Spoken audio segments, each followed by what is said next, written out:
ते सांगतात, दिलीप सर सांगतात, निवडणूक आल्या पवारसाहेबांची माझ्याबद्दल काही बोललं नाही. काय बोलायचे यांच्याबद्दल? त्यांनी बोलायला काय ठेवलं? काहीच ठेवले नाही. त्यांनी एकच गोष्ट ठेवली, त्यांनी गद्दारी केली. आणि जो गद्दारी करतो त्या गद्दारांना शिक्षा द्यायची असते. 350 वर्षाच्या पूर्वी, 350 वर्षाच्या पूर्वी शिवछत्रपतींच्या नंतर संभाजी राजांची गणोजी शेठांनी गद्दारी केली, ती महाराष्ट्र विसरलेला नाही. गणोजीला आता सुट्टी नाही. ज्यांनी गद्दारी केली त्यांना आता सुट्टी नाही. आता एकच शिकायला आहे, उद्याच्या तुमच्या मतदारसंघाच्या विधानसभेच्या निवडणुकीमध्ये माझा एकच शब्द तुम्हाला आहे की या निवडणुकीमध्ये वळसे भाषणांना 100% पराभूत करा. तेच सांगतो आणि आपल्या सगळ्यांची रजा घेतो. जय हिंद, जय महाराष्ट्र.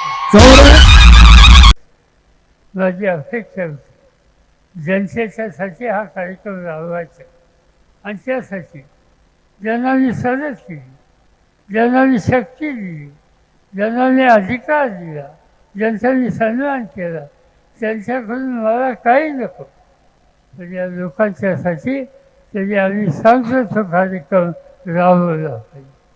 पण ते घडलं नाही. आज लोक त्यांचा नाराज आहे.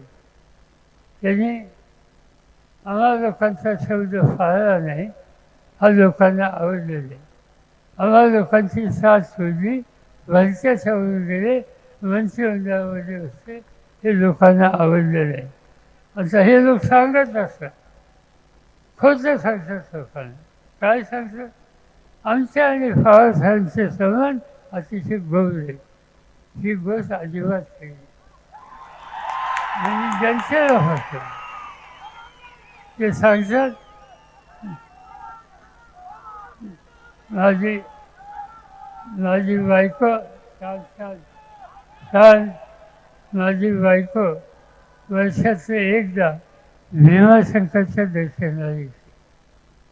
आणि पूर्वीच्या देश विदेशातील प्रत्येक घडामोडींचे लाईव्ह अपडेट मिळवण्यासाठी आता साम टीव्हीच्या सर्व सोशल मीडिया प्लॅटफॉर्मला लाईक, फॉलो आणि सबस्क्राईब करा. तसंच सर्व नोटिफिकेशनसाठी बेल आयकॉन प्रेस करायला विसरू नका.